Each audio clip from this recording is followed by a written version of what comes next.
Hey everybody, good afternoon. Welcome to today's webinar. We have an exciting day today. I'm just going to take a couple of minutes while we get everybody logged in to go over some notes like always.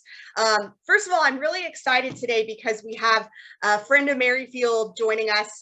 She used to work at our Fair Oaks store and remains a friend of ours, Gretchen Mason. Who I'll let her describe a little bit about what she does now once I turn it over to her. But we're very excited to have her back to talk about Christmas houseplants with us, to go over their care and let you guys ask some questions. So this will be a fun day today. A quick reminder for those of you who regularly attend and some information for those of you who are new. This is a Zoom webinar format, so it's a little bit different than a meeting. We can't actually hear you. So if you have questions during the class, we'll be taking them after each segment on the different plants that Gretchen's covering. So you'll type those questions in using the Q&A button on your Zoom menu. I'll be monitoring those and then giving them to Gretchen. We're covering a few different plants today, so we're planning to pause in between each plant to take some questions. We are recording today. I'll be sending the recording out tomorrow following the class, along with a coupon and a handout with some information on the care for these plants, which, as a final note, I will actually be sending out right now to the chat. I know not all of you can access it, so if you can't access that link, don't worry, it'll go out by email as well tomorrow. That's about all from me. If you guys have any issues during the class, please feel free to send me a chat or ask a question. And Gretchen, I'm going to hand it on over to you, and please feel free to tell them a little bit about your Instagram account and whatever else you want to mention. I'm so glad you're here with us today. Sally, real quick, can I ask a question of you? Did the participants in the class get the care sheets, or are those being sent out afterwards? Yeah, so we're going to send those out by email to everybody. They'll go out. I'm sending them out now, and then we're going to send them out by email tomorrow. Okay, great. Yep, they're going out. Great. Okay, well, thank you, Sally. It's so great to be here. I'm really great to be back at Merrifield. Everything is so beautiful here. Even if you're going away for the holidays and don't need any holiday decor, I urge you to stop by one of your 3 local Merrifield garden centers and just take a look, not only in the greenhouse, where they have so many beautiful holiday plants, many other things other than the 4 I'm going to be talking about, but the breezeway and the gift shops are just full of just gorgeous things. So I had to leave my wallet in the car because I came in this weekend and bought quite a few things. So I am going to be talking today about 4 plants that just pretty much scream the holiday season. One of them is the poinsettia, the cyclamen, the Norfolk Island pine, and the holiday cactus. And before I start talking about each individual plant, I do want to address a question that I get probably right off the bat when I talk about any holiday plant, and that is, are these toxic to cats and dogs? And that's even more of a question now. I get that from my clients currently. I do take care of houseplants in people's homes, and that question comes up a lot, especially since the pandemic. It seems that every house has an extra dog or 2 or cat. So that is definitely something that you want to make sure of, if you do have pets, that you're aware of anything coming into your house that could pose a health hazard. Now, I was talking to David Yost a little bit earlier, and we both decided that, you know, most houseplants are toxic to some extent. You just want to make sure you know the symptoms and which ones are more toxic and which ones aren't. So let's start with the cyclamen. The cyclamen, which I will talk about momentarily, is actually pretty toxic. So if you have cats or dogs that like to get in, dig, or eat, maybe not the best bet for you, or just keep it in a room or somewhere high up they can't get it. Your source for information on looking up other plants in your house that might be toxic is the ASPCA.org website. Once you bring up that ASPCA.org website, you are going to want to type into the search bar the name of your plant, common name is fine, and then toxicity. And it will pop up. It will give you not only all the different common names that the plant can be called, it will give you the scientific name, and it will tell you exactly if it's toxic, what the symptoms are, and to which animals.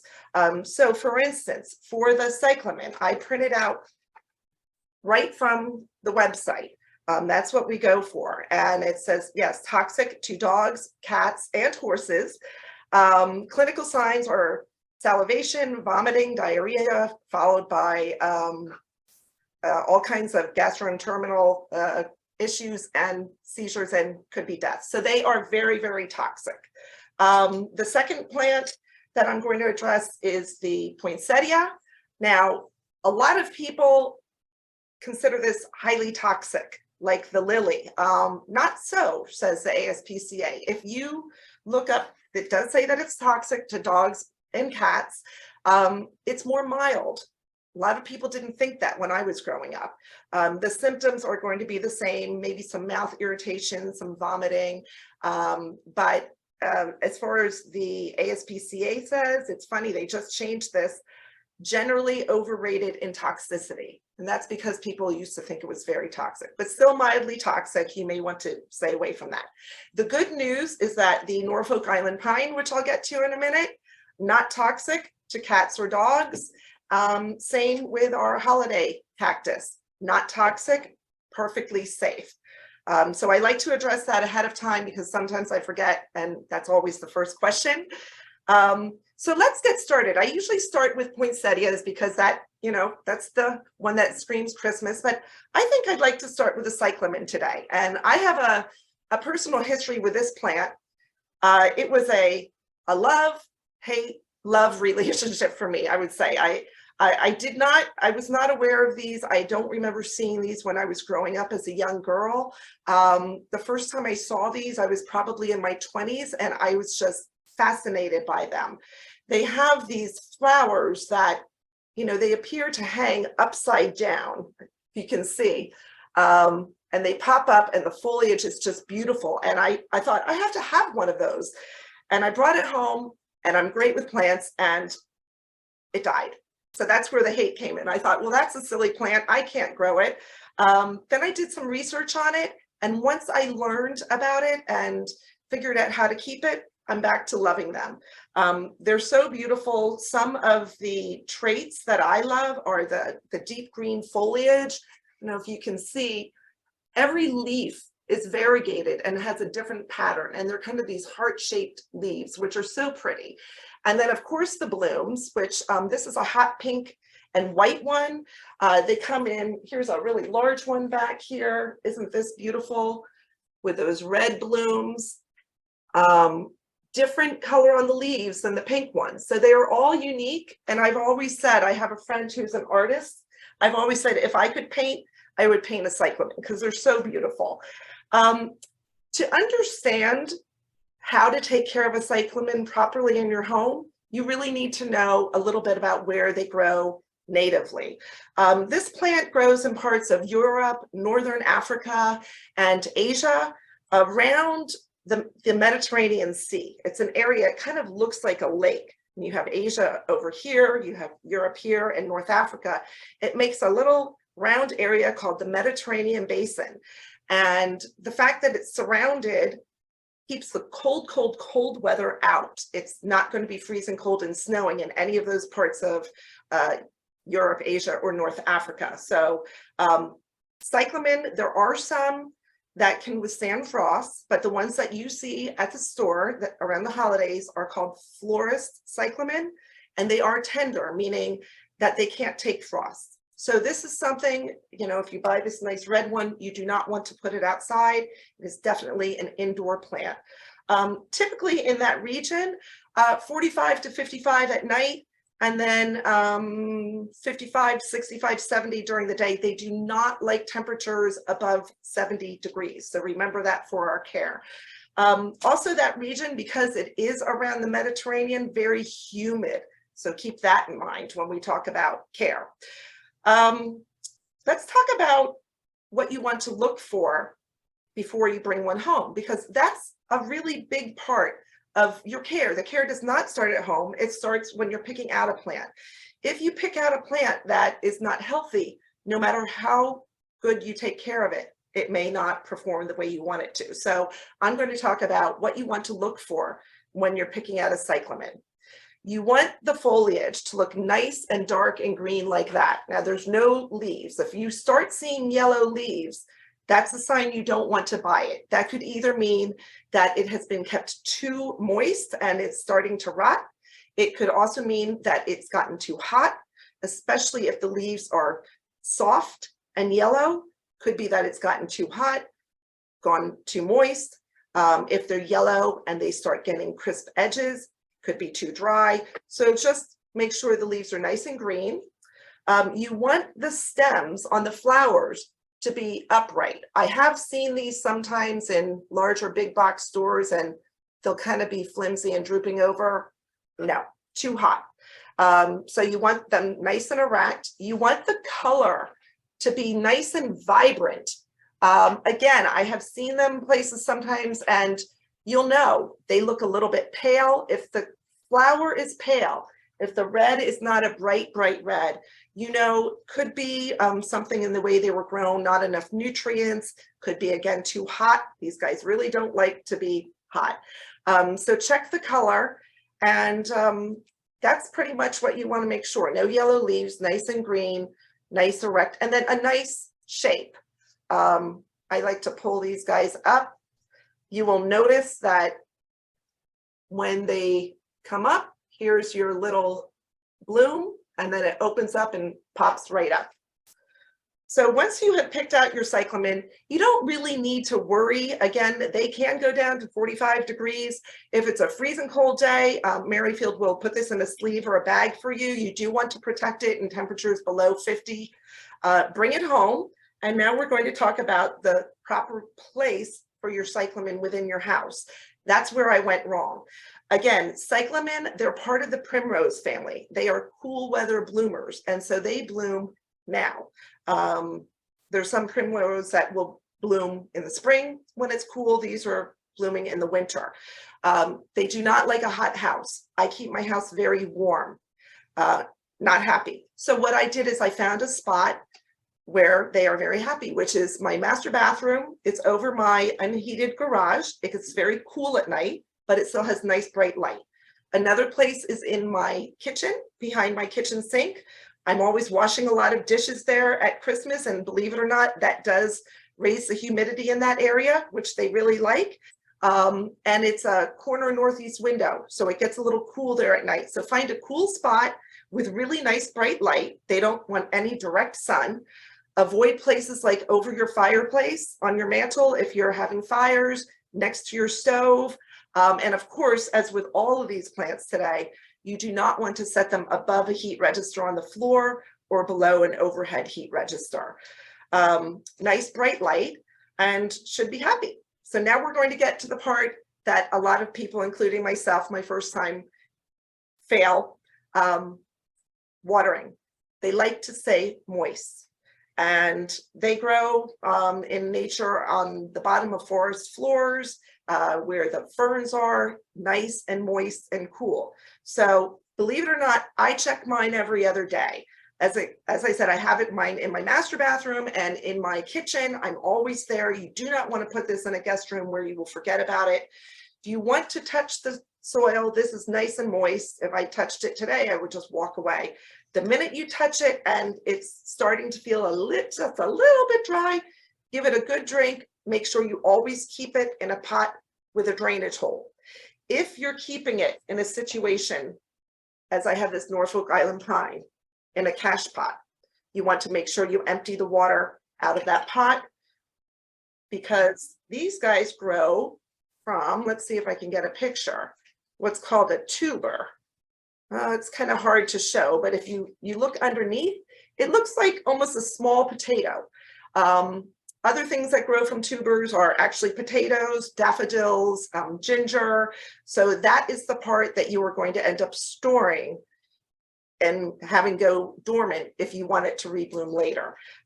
That, just like the roots of any other plant, can get rotted. So that's why you want to make sure you keep good drainage for this guy. So check it, I would say every 2 days. You're going to want to water this every 2 to 3 times a week. No sitting in water. And my last tip for this is they do love humidity, which, in the winter, I always tell people heat is actually way worse than air conditioning. These guys like nice, humid, grown by the Mediterranean. So whole house humidifier, if you have one, that's great. If you like to run a humidifier for health reasons, these guys would be happy. What I do is I simply use a pebble tray, and I have these all over my house. I have a lot of begonias on them. I have orchids on them. They sell specialty orchid trays at Merrifield that you can buy. I make them myself. This is a simple glass plate, some stone. I'm sure everyone has seen people do this. Oh, I don't have water in my watering can, but let's take some of my water. You're going to pour the water just up to the top of the pebbles. You don't want the plant to sit in the water. Place it on there, and as the water evaporates, it's going to hit the leaves and it's going to make a much more humid environment around your plant. They really, really work, and you will be surprised how quickly the water evaporates. When I first started using these, I thought my dog was getting up and drinking the water while I was gone at work, because that's how dry my house is. So definitely for any cyclamen, orchids, begonias, it's great. You can use stones, rocks, trays. That's how you keep your cyclamen happy. They can bloom up 3 to 4 months if you want to keep them all through the holidays, watering them this way and keeping them humid. The other tip is you do want to fertilize this while it's blooming every 2 weeks. You can use a regular houseplant fertilizer. One that I really like is Schultz, which we sell here at Merrifield. Schultz is super easy because it is a liquid. It's not a granular. It dissolves extremely fast in water. The other thing I love about Schultz is you mix it up by a quart. So if you don't have over 200 plants like I do, and you only want to mix up a little bit, I think it's 7 drops. Yes, 7 drops in just a quart of water. As with other plants, water your plants first, then come back around with a fertilizer. You want to water first always. That's going to help the plant better absorb the fertilizer. It's also going to prevent root burn in case you don't mix properly. Another one that you may like is the Jack's Houseplant Special. Come in and the greenhouse or the plant clinic can recommend, but just every 2 weeks, that's going to keep your blooms. And then my final tip to really keep your blooms going is instead of deadheading, which is pinching off the flower as we were taught with pansies and things like that, or simply cutting off, you do not want to do that. With the cyclamen, I'm going to pretend that this is when the flower falls off. Oh, I just ruined it. When the flower falls off, it's going to leave the stem and it's going to have a little nub on it. You'll see it just poking up with no flower. You want to follow that stem down all the way to the soil, and then you want to gently pull and twist it out. What you're trying to do is get it out by, like, what I call the root, kind of like when you would be pulling out a dandelion. And I'm twisting and pulling. This guy's not ready yet, but there we go. And you want to pull it out instead of breaking it off. And what that does is it signals to the cyclamen, hey, that flower's gone, send up another one. So that's a tip a lot of people don't know about. You can keep them going indoors for up to 3 to 4 months. I do not keep mine. They start to wilt, and that's when they start getting yellow leaves and looking gangly. That's when you know that you want to follow the care instructions that you are going to be sent. Very, very easy. Basically, all you're going to do is cut down the foliage, brush off some of the soil until you see the top part of that tuber, and then you store it in a cool, dry place, no humidity. About 2 to 3 months later, you should see new growth coming up, and that's when you are going to start watering it again. And as I said, follow the sheet. It's very, very easy. If you keep it inside and you don't mind it looking kind of haggard inside, they do not need to go dormant. You may not get blooms. And then the other thing I do want to tell you, even if you do follow all the steps, you probably won't get a bloom like this. These have been grown under greenhouse conditions, but they are a fun plant. I have a friend who keeps them outside, and sometimes she sees them blooming during the summer. So have fun with it. try to keep them rebloom. I actually just take mine and put them in my garden, back into the earth. And that's what I do with cyclamen now that I can keep them until about March or April in my house. Sally, do we have any questions on cyclamen before I move on? I do, and I think you started addressing one of them. So I'll just say this person's experience and you can let me know if you have anything to add. Timothy says, I replanted a cyclamen bulb. It sprouted 4 long spindly stems with a single leaf at the end of each stem. What can I expect? Is it hopeless? When was this? Was this? No, he didn't say. Last year? I'm assuming it had Let gone. me know, Timothy. Send me a chat or add it to the Q&A. As I said, sometimes it's really trial and error. You know, they're going to do what they want to do. You want to make sure that you store them in a cool, dry place. So maybe some, you know, it had, I'm really not sure without the details, but okay, you need to experiment because he says spring. Oh, spring. Okay, so what you're supposed to do, so these guys go dormant all through the summer. So like in the spring, I assume that the tuber was saved and then it came out about 3 months later, and that's when the growth came very spindly. If that's the case, I would say, you know, just a lot of bright light. Okay. Fertilize. Okay. Bright light, fertilize. See if you get better results. Right. Terry says she loves your scarf. All right. Oh, thank you. Okay. Next question is from Phyllis. Can you place these near a window? Oh, yes, I should have talked about it. They do like very bright light. An east window is ideal.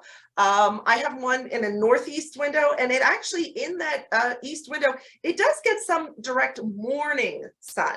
You don't want to put these right in front of a west or a south or a southwest window. Number one, they're too hot, but a north window that gets nice bright light, no obstructions out there, or an east window would be perfect. I actually do have one right now on my coffee table, and I run it upstairs in the bathroom at night, so it gets cold up there, and that gets east light. As long as it's not too hot, yes, they love very nice bright light. Okay. Okay, more. Planted outdoors, can they survive winter in this area? No, they cannot. They are tender, so the frost, once the frost comes, that's it. Okay. Why? The tuber. Now, sometimes people say, well, Gretchen, I did have one and it was in a pot and I forgot about it. It was in my garage. You know, sometimes people will think, oh, it's done, and stick it in their garage or stick it in a shed. And, you know, if it doesn't get cold enough in there, it'll go dormant. Yeah. So sometimes people say mine lived all through the winter. It really didn't. It went dormant without you knowing it. Okay. Okay. All right. This is a tangent question, but I think it's related. Can the and this is the last question. Calla lilies, totally different. But if you buy them from the greenhouse, can you plant those outside? It's like a cyclamen. I mean, it's the same kind of. I'm gonna say that's a no. I mean, technically, I'm gonna say no. I always told people, you know, the calla lilies come into the greenhouse looking beautiful, and I sell them to people as like a long-lasting flower arrangement. Yeah, I mean, you could, but they're not going to really do well. Side tangent. That was our last question, so we're ready to move on. Okay, and I think I did say make sure, just like with any plant, not, you know, make sure you look up and down, not over a heat vent, not below a heat vent. All of these plants, especially this guy, that does like to be cooler. So let's move on to Norfolk Island pine. So Norfolk Island pine is a funny one because, well, let's just address it. Norfolk Island, yes, there is a place called Norfolk Island. It is not in Virginia. It's actually a territory of Australia. It's about 1,000 miles northeast of Australia, wherever that is. Important things to note, it is an island, so it's surrounded by water, very humid. Remember that when we talk about where you're going to place it in your house. And the second part of the name, pine, wrong. It looks like a pine, doesn't it? Looks like an evergreen. It's not. This is a tropical plant. So just like all these other plants here, doesn't want to be below freezing. It doesn't want to get anywhere near freezing. So you may see these at, CVS at the checkout or at the grocery store, and they'll put glitter on them and little bows, and people think that would look so cute right out my front door. You may even see on Pinterest people putting these and poinsettias in wagons on their front porch, but those people live in South Carolina or Florida. So please, for the sake of the Norfolk Island pines, it's not a pine. It's not in the pine family. It is actually a tropical plant. On Norfolk Island, where they originally grew, temperatures like 60s and 70s. It's like a beautiful spring day all year long. Can drop down to 55, will never get below 50. So think about that. Never below 50, should not, if you have it as a house plant, can go outside in the summer. They do sell them in the greenhouse as a gorgeous plant, a floor plant for your house. My neighbor has a 20-foot high atrium, and she has a huge one growing in there. So natively, they can grow up to 100 feet tall and 50 feet wide.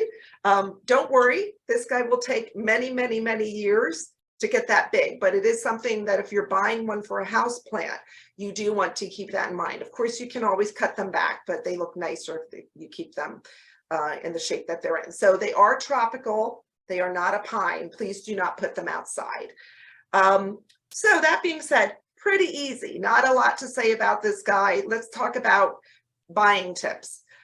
You want them to look like this. You want them to have no brown edges. If you shake it and any of the needle-like leaves fall off, if it's crisp brown at the edges, sometimes you'll see the whole piece of the stem turning brown.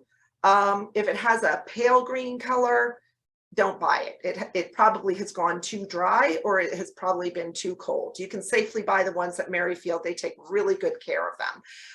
So that's what you're going to look for. Again, you do want to protect it if it's below 55 degrees.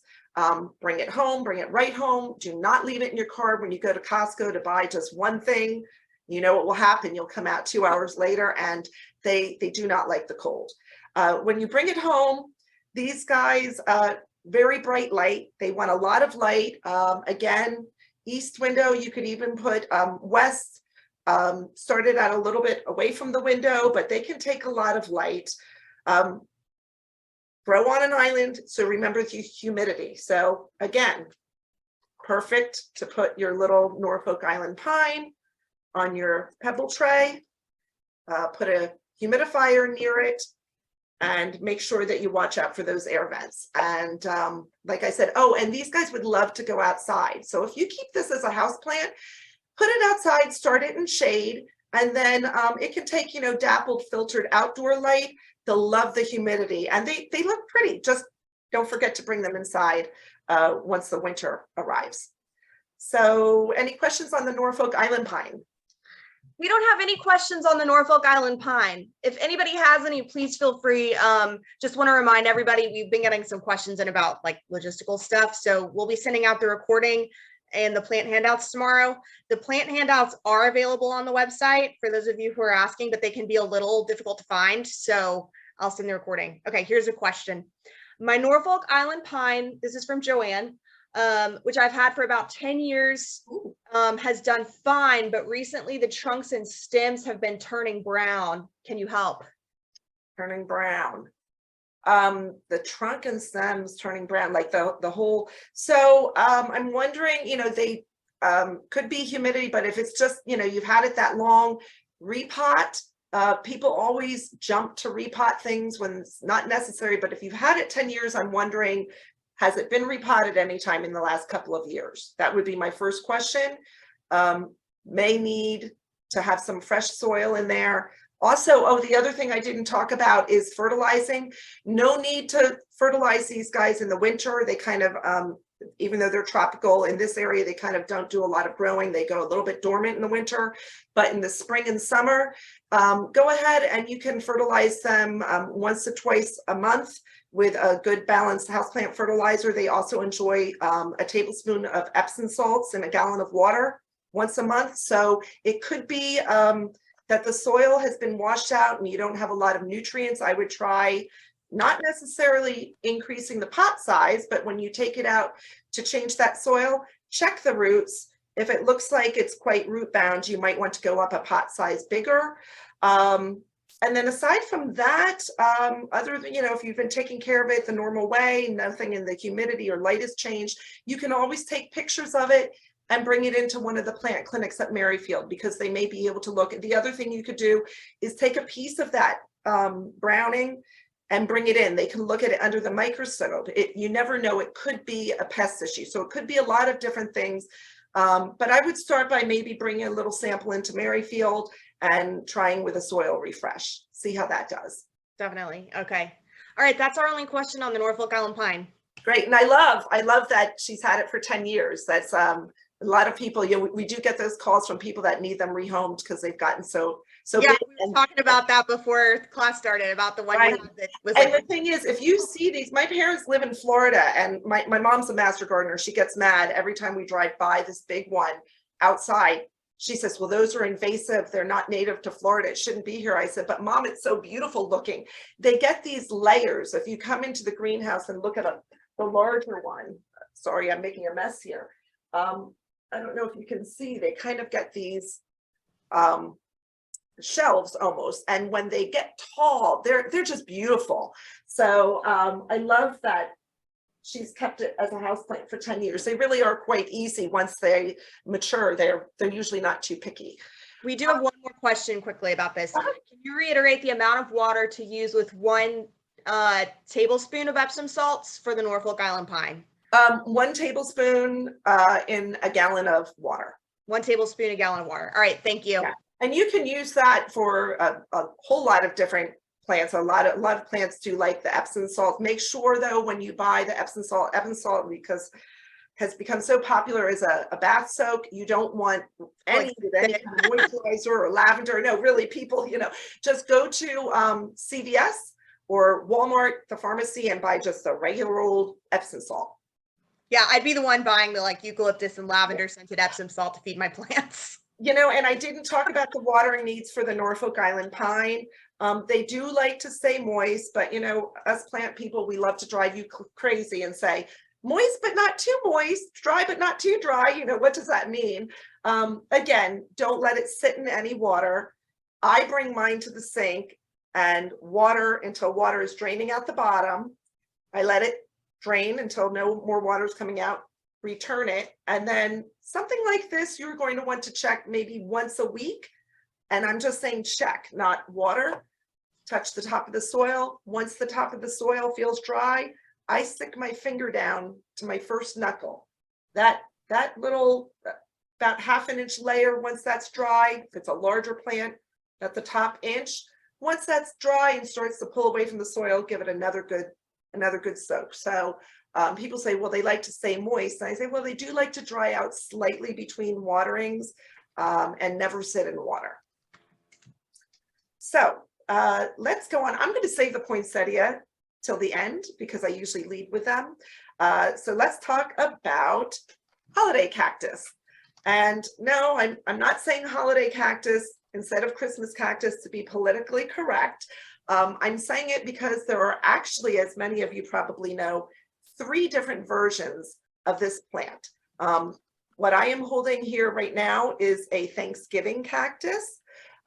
There is the Thanksgiving cactus, there is the Christmas cactus, and there is the Easter or the spring cactus. They all bloom at different times. The Christmas cactus is going to bloom more in mid to late December. Thanksgiving cactus should start blooming around the beginning to middle of November. And then of course the spring is going to be around Easter. They are all tropical cactus. So they are in the cactus family, and they're just cousins. They're 3 different species. So I lump them all together and call them holiday cactus because even though they bloom at different times, they have the same care. A question I always get if I don't address it is, Gretchen, how do I know if I have a Christmas cactus, Easter, or Thanksgiving? Well, one way is it blooming? When's it blooming? But a lot of times during the rest of the year, they're all green, so you don't know what the blooms look like. On a Christmas and Thanksgiving cactus, this is what your bloom is going to look like. On an Easter cactus, they're spikier. So very easy to tell that. The other thing about an Easter cactus is these leaf segments, they are going to be oval. So very easy to distinguish the Easter or spring from these guys. The Thanksgiving and Christmas, I'm going to tell you right now, pretty much everything that you see in a store these days is Thanksgiving. The Thanksgiving cactus blooms earlier. Growers love to grow those because they can get them in the stores way before Christmas and they are blooming. So what people typically call a Christmas cactus, usually these days are Thanksgiving cactus. I like to say they have these cat ears. It's hard to see, but you see they have these 2 points at the top. The points will be very, very pronounced on the Thanksgiving cactus. The Christmas cactus will have kind of more rounded points on the top. And like I said, I wish I had one here today. They are difficult to find because they aren't really commercially grown. Usually if people have what I call an heirloom Christmas cactus, that is a true Christmas cactus, and you can tell the leaves are not pointed up. But for the most part, most of what's commercially available are Thanksgiving cactus, but the care is the same for all of them.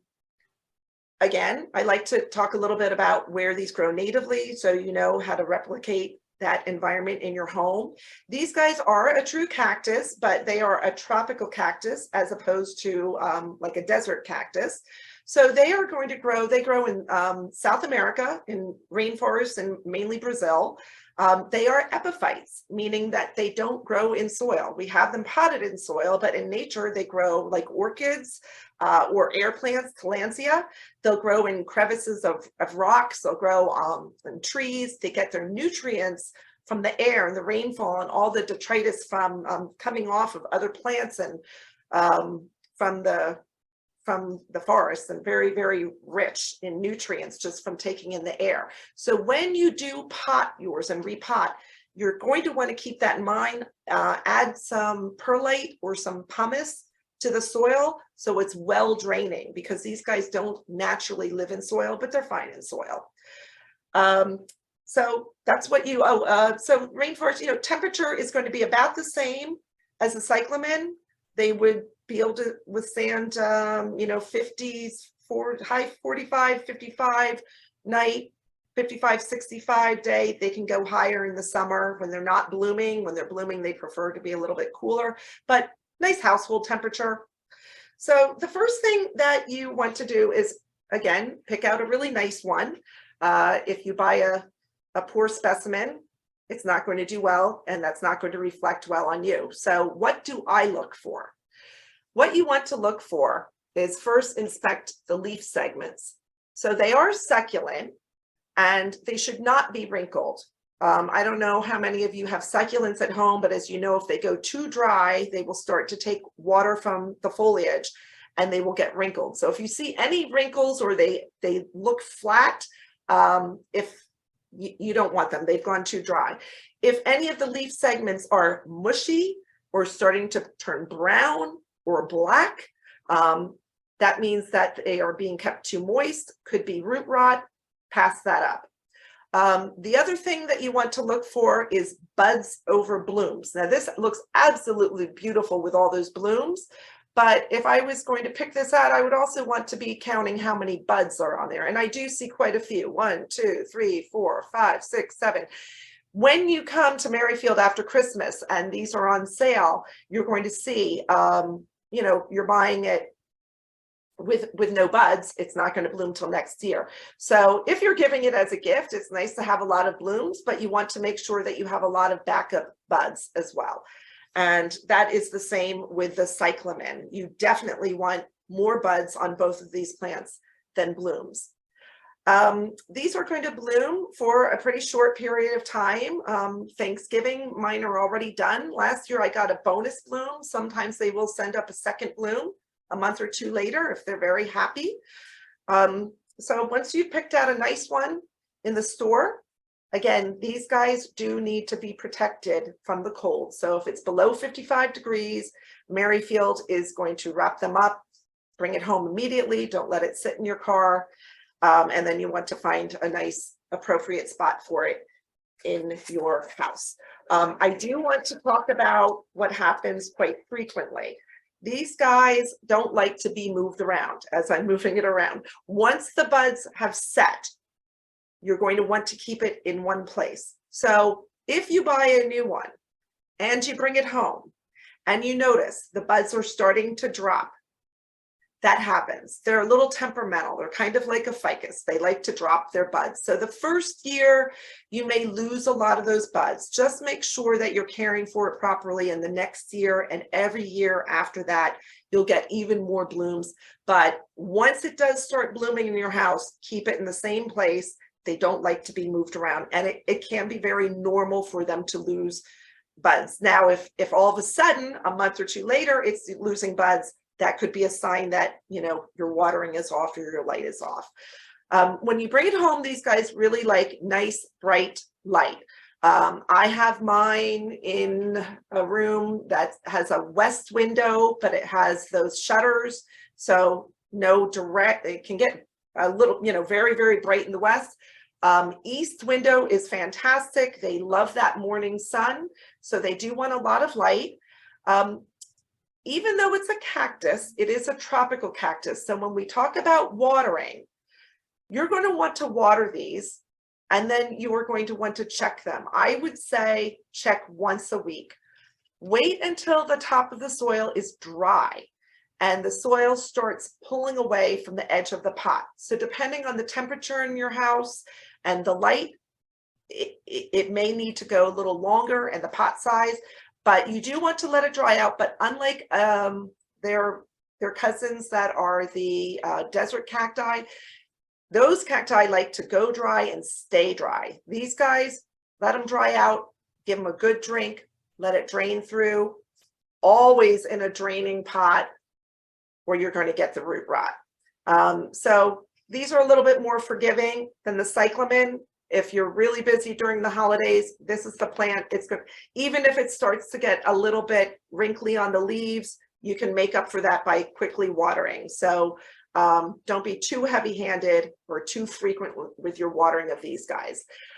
These you're going to want to fertilize every month while they're blooming. And what I like to do is a half-strength fertilizer or the Jack's Houseplant, or you could use the Schultz, but just mix it up. Instead of 7 drops in a quart of water, 3 or 4 drops in a quart of water. They don't need that full strength, and only once a month. Now, the big question that I always get, besides are these toxic, which they are not to pets, is, Gretchen, how do I get these to rebloom? People have the hardest time, and you know what? They are actually very easy to get to rebloom. The first thing you're going to do is follow our care sheet. Okay, so all the information is on that sheet. I'll just talk real quickly about what I do personally. The key is to replicate when they bloom in nature. The days get shorter, not as much sunlight, cooler nights. So I put mine outside during the summer. They sit under these large holly bushes where they get filtered light. They love the humidity outside and they stay out there all summer. When I bring my other houseplants in, I leave these guys outside. I leave these outside maybe up until, depending on the weather, but they can go down to like, 45 degrees at night. So I watch the extended forecast. Once the nighttime temperatures start to dip below 45, I bring it in. I put it in one of those 2 spots where I keep my cyclamen, by my cooler window, northeast window, or I like to keep it up in my bathroom over the unheated garage because it gets cool at night there. They definitely need that temperature drop, just like orchids, in order to produce those buds. So I have a friend who, unlike me, I like all the blankets and the heat up. She likes to sleep with the window cracked. Perfect place, just a little crack. A not real well insulated window. Some people have those beautiful bay windows. Those get cooler because they stick out. So search around your house for a place that gets a little cooler at night, and that is going to bring your buds. All of a sudden you'll be like, there they are. 2 years ago, I forgot to move mine up to my bathroom. I brought them inside. it was like Thanksgiving. I moved them up to the cool bathroom, and literally within a week or two, there were the buds. So that's really it. It's just like an orchid. You need to manipulate the temperature, and that is going to trigger them to say, it's winter, it's time for me to bloom. Trying to think of any other tips that I have for these guys. Repotting can be a challenge, especially with large, very mature ones. Sometimes it takes two of us to handle really large repot jobs for customers. You are going to lose some of these leaf sections. Don't worry, because this is the easiest plant to propagate. I broke this off of one of my plants this morning. What you want to do with anything that breaks off, or if you purposely pinch off because you want to give it to a friend or start a new plant, just leave it on your counter for 2-3 days. You want to do that so that it calluses over. If you plant it just like this, it's going to absorb too much moisture from the soil. You want it to callus over, and then I get a little teeny pot, little pot like this, if I'm just doing one little leaf segment. The reason I like the little pot is it's easier to control the soil moisture. Remember that these are, it's a cactus, so it likes to be dry, but when you're trying to grow roots on it, it doesn't want to stay too dry. So little pot, fill it up with soil. I like to take a little bit of rooting hormone in a dish, put a little rooting hormone on that edge, poke a hole. You don't want to poke this down into the soil. You could damage that and get rid of the rooting hormone.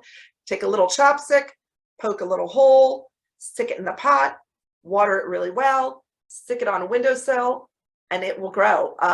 All of us women in the greenhouse, you know, these fall off all the time, and we all have pots of plants at home. And I have one that's like 3 different colors because, you know, you'll find these on the floor and you don't know. And we call it Christmas surprise. Next year, you know, you'll have it some champagne, some pink, some red. So don't worry if any of them come off. And if you want to share or propagate, it's a super easy way to propagate. And I think I've pretty much covered everything. Oh, and as far as temperature, you know, I had someone say, well, do I need to turn my thermostat down to 45 degrees every night? It's like, no. These guys, like I said, I put mine outside during the summer and it gets quite hot. They don't mind a hot summer. They like a cooler winter, but do protect it. No direct sun. Always acclimate them to the outside area. And I think with that, if there are any questions on that. Yeah, you answered a lot of the questions during your presentation, things about having issues getting them to rebloom, that kind of thing. But I have a couple of questions for you. The first one is, can you tell me which of these plants would you recommend using a pebble tray for, a humidity tray in the winter? Would you recommend using one for any of them? I like using humidity trays. So it's funny, I have these long plant stands, and then on them, I actually have trays, like serving trays. And I make huge pebble trays, and I'll put many different plants. Philodendron, I put on pebble trays, orchids, begonias, definitely like higher humidity, the Norfolk Island pine, not so much, you know, any of these plants would like one, but the ones that I really use the pebble tray for would be Cyclamen, okay, of course. Okay, so mainly Cyclamen and Norfolk Island pine of the holiday plants. Yes. Okay. All right, next question. Okay, so I think we addressed this to some extent, but if people notice that the flowers are falling off the stems of the plant before it blooms, is there anything that you can do about that? Or if you just bought it, it's just... No, it's usually, so when that happens, the plant is trying to tell you it's stressed. So stress can present itself for a number of different reasons. It could be that you took it from the nice greenhouse and you brought it home. It got stressed out. It maybe got a little cold, you know, it's in a different place. It's dropping its blooms. Blooms take a lot of energy from the plant. So it's a normal reaction. If something is off, the plant is going to try to save itself. Mm-hmm. So it's going to drop its blooms. It's going to drop the buds, because it wants to conserve energy to keep itself alive. So something is going on. So if you just brought it home and that's happening, yes, that's probably not much you can do about it. If it's a plant that you've had for years and years, and this can happen, and it just starts dropping. Mine dropped a lot of buds this year because I have been a little busy, and I didn't water one of them as frequently as I should, but it did rebound. So if it's a more mature one and you're getting drop, it could be anything from, they do like to be root bound.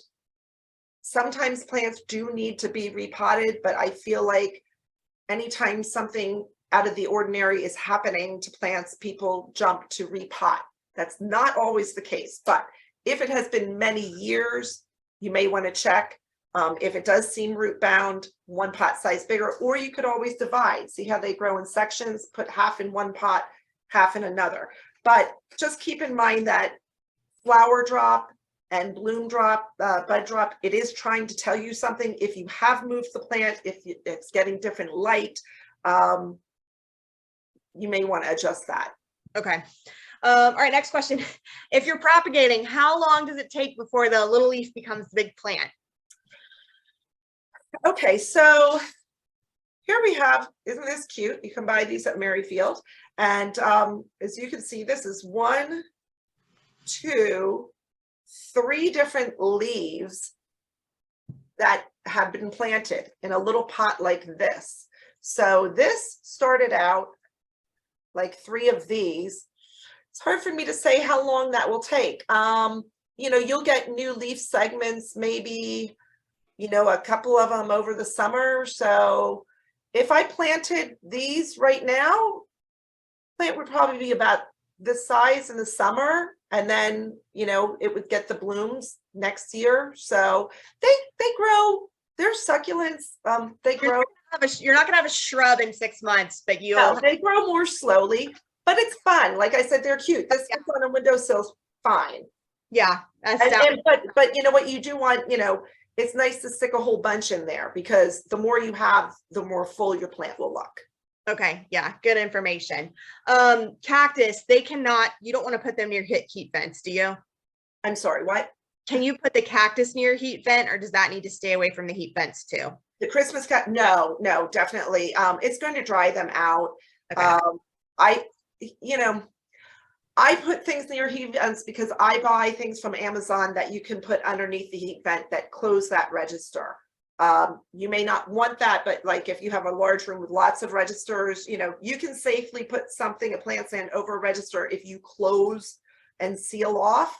But it's never a great idea. I mean, these guys are dry. It's just, these aren't going to be as happy, but they can take a little dryness, so it's not going to bother them as much. But it's never a great idea to put any tropical plant really where the heat. It's going to dry. Yeah, the air's so dry.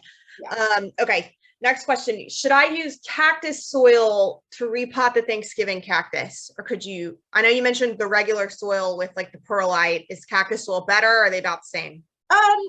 You know what, you can use both. The cactus and succulent soil that comes pre-made in a bag, to me, it's very well draining. I like to use Pro Mix for almost everything. That's a soil that we sell at Merrifield. Comes in a huge big bag because I buy a lot of it. That's peat based. So Pro Mix, I will go ahead and add a bunch of perlite to it, or pumice, which is another really good thing to add to make better drainage. But I will use cactus and succulent soil as well. You want to make sure that there are certain cactus succulent soils out there that have a lot of sand. So the ones that we sell here, the Hoffman is a really good one. But yeah, you can go ahead and use cactus and succulent soil. Sometimes I'll even add extra perlite to that, because I really do like to water fully and let it drain out. But yeah, go ahead and use the cactus and succulent soil. Okay. We have one more question on the Christmas cactus, and I will say, I'm just looking at the clock here. We may, to everybody who's on the call, we may go a little bit over. I want to make sure we have time to get through the poinsettias and spend time on that. So if you have to bounce, that's fine. We're recording. We'll send it to you tomorrow, and you can email us any questions you have. We'll take care of you if you have to leave. So just want to go ahead and let everybody know. All right. Last question about the Christmas cactus. Someone told me to keep Christmas cactuses dark for 16 hours a day for several weeks. I'm wondering if this is to encourage bloom. Have you heard of this? So poinsettias, which we're going to get to next, that's a thing. Okay. Trash bag and okay. Sometimes people get a little confused. You really don't need to do that with the Christmas cactus. I know there are some people that do. I do not do that. But what they want longer nights, darker nights, cooler nights. So you don't want to leave this in a room where you keep the light on all night. Sometimes people, if it is in one, like my master bathroom, if I had a light on there that I kept on, if people were coming in, you don't want that. But you don't need to go to the extent that you do in the next plant we're going to talk about, which is where it needs the full darkness. I would say for these guys, it's more the temperature change, like with an orchid. So just make sure that you keep it somewhere that you're going to get that temperature differential at night. In my experience, that's what really brings the buds out. Okay. All right. Last question for cactuses. So we're ready to move on. Great. So the star of our show, the poinsettia. This plant is, screams Christmas. Everybody, it's red, it's holidays, but again, do not put it outside. Do not look at Pinterest and put it outside here. You can do that in Florida where you are, but please don't put these outside. And please, listen to what I'm going to say about transporting these, because of all these plants, these guys really don't like the cold. They're the most susceptible to cold damage. So a little bit about where they come from. Central and South Mexico, nice and warm. These guys definitely do not want, I'm going to say, if you're warm, if you're happy 60s and 70s, that's going to be the temperature that these guys like. They can go maybe to 55 at night. They really don't want to go any colder. So think of Mexico. They are a euphorbia. If you're familiar with euphorbias, the name poinsettia, little trivia, actually translates to most beautiful euphorbia, because it is. One of the things that I like to remind people about on this plant, everyone refers to this whole thing as the flower, but no, the flower is this little tiny part in the middle here. These petals of the flowers are actually leaves. They're called bracts, and they're modified leaves. So the flower is this part. The bracts are these colorful leaves. And then on this one, these are actually the leaves. They're a bicolor leaf. So getting out so that we all know the basics of a poinsettia. Here we go. Flower, bracts, leaves. So let's talk a little bit about picking out the perfect poinsettia. You will see these all over the place, and you will see them in all kinds of states. You'll go into restaurants and you'll see them by doors that are opening, and they look horrible. So when you buy one, you want to make sure that you're buying one that's in good health. So the first thing that I look at is the leaves. The leaves should be nice and dark green. The leaves should have no browning edges. There should be no yellow leaves. No yellow leaves, no brown edges, no crisp leaves. As far as the bracts, see, these bracts are completely red. All of the bracts here, you do not want to find any green edges, no green framing. Stay away from those. It means they haven't been cared for properly. So that's another thing that you want to look for. As far as the flower, take a look inside. What you should see if it's a fresh flower is green or green with red in the middle. If you see, I thought I brought one up here. Let's see. Here we go. As the flowers mature, they will become more yellow with a lot of pollen on them. That means it's an older bloom. So if you're buying it just for a party, that's fine, as long as everything else looks good. But that means that that bloom is a little bit older. So you want to look for the nice tight green with a little red on it. You want it to have a nice uniform shape. You don't want a poinsettia that has like antennas growing out. Okay, a lot of times you'll see they will have a plastic cage around them to keep them nice and tight and have a nice shape. As far as the height, you want it to be about 2 to 2.5 times as high as the pot height. Now, these are smaller ones, so you want it to be about double the pot. If you see one, what we're trying to get away from is something super leggy. These need to be cut back before they bloom. That's in your reblooming instructions. If they don't get cut back, they're going to look really leggy and they're just not going to look attractive. So the height of it in the more mature ones should be about 2 to 2.5 times the pot height.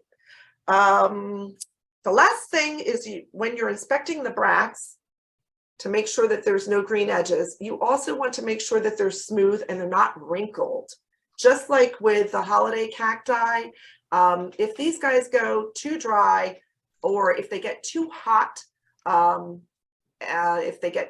too dry, they're going to get wrinkled bracts. You don't want that. So once you've picked out the perfect specimen, remember, very sensitive to cold, wrap it up, make the greenhouse your last stop, go right home, don't leave it in the car, bring it right into your house, unwrap it, and then you want to place this somewhere that is getting very nice bright light. Again, east window, west window, but away from the window. They do want a lot of light. I have one on a coffee table, just for the winter. That's fine, but you still want it to be bright in there. Watering, you want to check these a couple times a week. They do dry out quite quickly with the heat, and everyone's busy the closer to the holidays we get. These guys, they will tell you when you've gone too long. They'll start to wilt and droop. They'll get the wrinkled leaves. So I check all of my plants about every 2 days. Just go and check the soil. As soon as the soil feels like an almost dried out sponge, it's just a little damp. And again, my trick, you look, the soil is pulling away from the edge of the pot. Give it a good watering. Don't let it sit in any water like with the other plants. And then the nice thing about these, no need to fertilize them when they're blooming. The growers have already used a lot of fertilizer on them. Most of the time they do have granular, slow release fertilizer, so give yourself a break. No fertilizing during the winter. And I keep these, they bloom for me all the way into April, May. My daughter lives in South Korea. She was given one of these by her students, and her apartment there has frosted windows, not a lot of light. I don't know how. The bracts were red all the way through October. So have fun with them. Some people just like to keep them as a house plant and see what they do, put them outside for the summer in the shade. If you do want to keep them, I think someone had brought that up, and try to get them to rebloom next year, Merrifield has you covered. This is going to tell you exactly what you need to do. You need to follow these instructions. So I keep this in my house, it's looking great all the way through April, May. When the bracts start to fade, it's going to tell you on here you want to cut them back to about 8 inches. Follow the instructions, really easy. These talk about planting, the sheet talks about planting them outside. You can plant them outside in the soil, well draining. You can put them outside in a pot. It's really great to put them outside because that's going to help them realize when it starts to get cooler in the fall, that it's time to bloom. You can keep them inside, and I do know people that leave them inside and don't do anything. You may get 1 or 2 colorful bracts next year, but for the most part, you are going to want to follow those instructions, which is the 14 to 15 hours of complete darkness. Where they grow in Mexico, it's barren. There's no airports, there's no buildings, there's no lights at all. It's completely dark at night.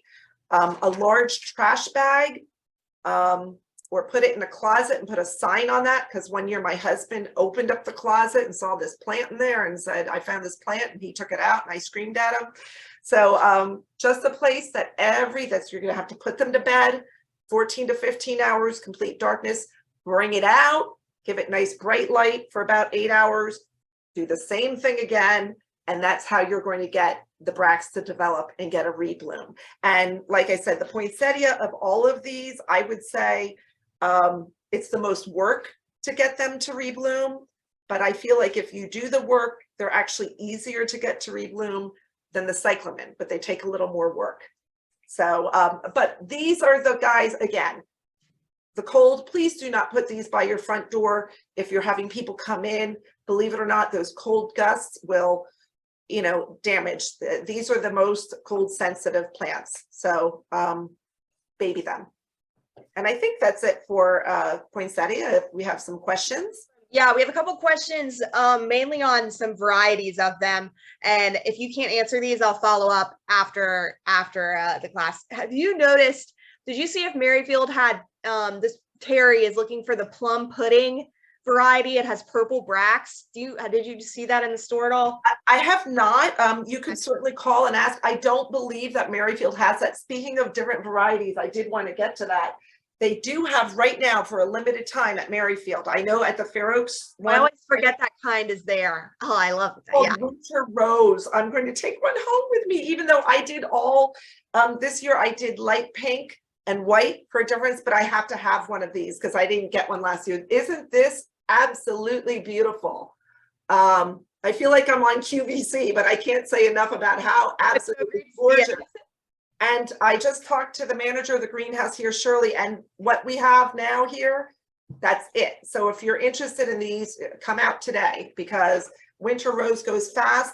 Another variety that they have down there, which was a new one for me, is called mouse ears. So instead of having the pointed bracts, they're actually rounded and they come in a really pretty pink and in a red. I should have brought one up here. I've never seen that before. There are so many different cultivars or varieties of poinsettia now. I think this one, they change the names every year. This used to be called Spice Punch. I'm not sure what it's called now. This one used to be called Jingle Bells. It's now called Glitter. But what they do is just through crossing them, they come up with so many different varieties. But I'll have to look up that plum pudding one. Yeah. Give your Merrifield a call and maybe they can find a source for them for next year, because all of, believe it or not, the poinsettias, they are pre-booked like back in the spring. Wow. So yeah, I always forget what they ordered. That's how popular they are. You have to really be you know, on your toes if you're a greenhouse manager to get these in. Yeah. All right. Well, Terry, who asked that question, I'm making a phone call for you about caladiums too, so I'll ask about plum pudding while I'm at it. Okay, here's our last question for now. Can one fill a pan with water, place your plant inside that overnight, and then drain the next day, like to water from the bottom instead of the top? So you're going to hear different things from different people about bottom watering. I'm not a fan of bottom watering.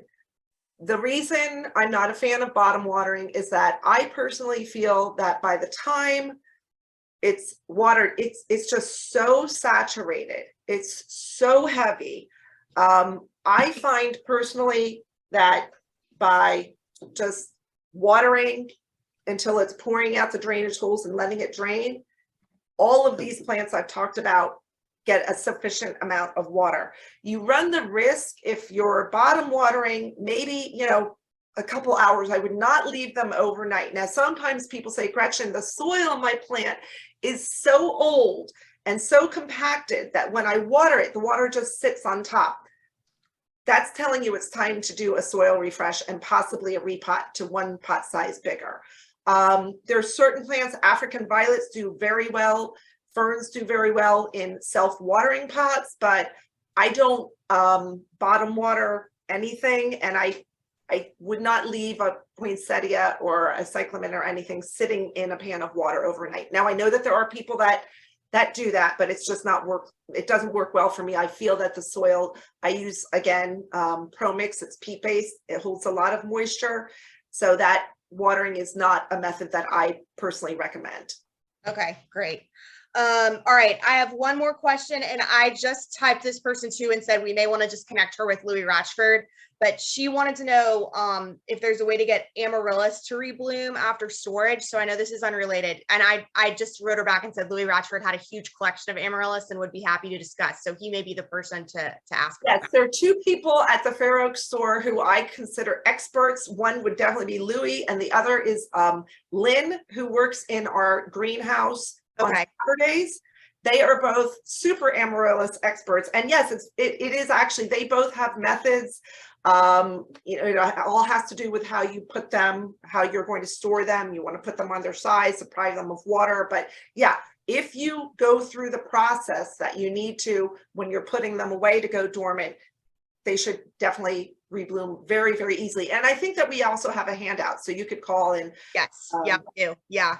So I sent you the phone number for the Fair Oaks store. Feel free to call and ask for either of them. Right. All right, well, I think that closes us out. I'm getting some nice, thank you, Barbara and John, and Jeanette, thank you all. I'm getting some nice comments. So Gretchen, I'm glad that you got to join us today. This is, you were glad to get into the store. This is. Oh, and one more thing, Sally, I hope you don't mind. No, not at all. Calendars are here. I was just here the other day and I said, oh my gosh, are they not doing the calendars? They said, no, they're coming. And I walked in today and I haven't even looked at it yet, but it looks like they have a lot of fun pictures. You know, it's always on the back. They show you. So the calendars are here. These are complimentary. Come in, grab your calendar, run into the greenhouse. I know I'm running over, but you know, I just love plants. There's so many fun things that, aside from these guys, look at this. It's an ardesia. Look how absolutely beautiful this is. Shirley has these in the greenhouse downstairs. I put it in a white pot. This is an ardesia, toxic. So berries, you know, do your research. They have a couple other things, these beautiful kalanchoe that are green and white and red. So there's a lot of holiday plants. And then also, like I said, all throughout Merrifield, the decor, the ornaments, everything, you got to come in and check it out. Well, yeah, this is the time of year I miss it the most. Those of you know, I'm in Florida. Yeah. I'm like dying to get up there.